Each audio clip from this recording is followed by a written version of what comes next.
ইনি হলেন মুঙ্গিলাল মেঘওয়াল।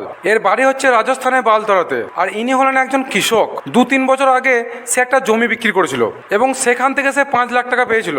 এবং সেই 5 লাখ টাকা পাওয়ার পর সে ভাবে যে এই 5 লাখ টাকা আমার স্ত্রী এবং আমার ছেলের কাছ থেকে লুকিয়ে রাখতে হবে, না হলে কিন্তু তারা খরচা করে দেবে। তো তার জন্য সেই 5 লাখ টাকা সে লুকিয়ে রাখার জন্য সেই 5 লাখ টাকা একটা পলিথিনের মধ্যে রাখে এবং তার জমির মধ্যে মাটিতে গর্ত করে সেখানে পুঁতে রেখে দেয়। কিন্তু তার একটা রোগ ছিল, সে প্রচণ্ড নেশা করতো প্রত্যেক দিন এবং নেশা করার পর সে সমস্ত কিছু ভুলে যেত।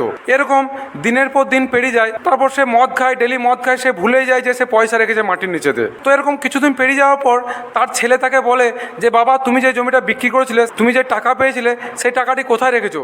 এবং তখন তার খেয়াল পড়ে যে হ্যাঁ, আমি টাকা রেখেছি। তারপর তার টাকাগুলি খোঁজাখুঁজি করে, কিন্তু তার কোনো মতেই মনে পড়ে না।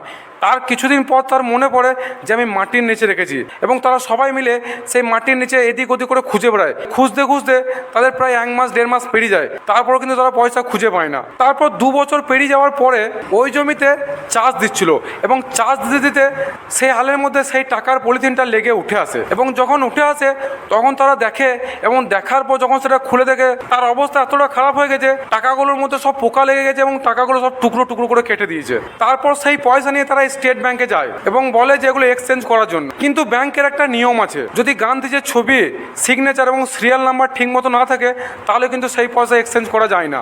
আর এই পয়সার অবস্থাটা একদম খারাপ হয়েছিল, সেখানে পুরো পোকা লেগে পুরো কেটে টুকরো টুকরো করে দিয়েছে। আর এই অবস্থাটা দেখার পর সত্যি খুব খারাপ লাগে। আর আজকালকার দিনে পয়সা কামানো তো অনেক কষ্ট, আবার সেই পয়সাকে সামনে রাখা তার থেকে আরও বড় কষ্ট।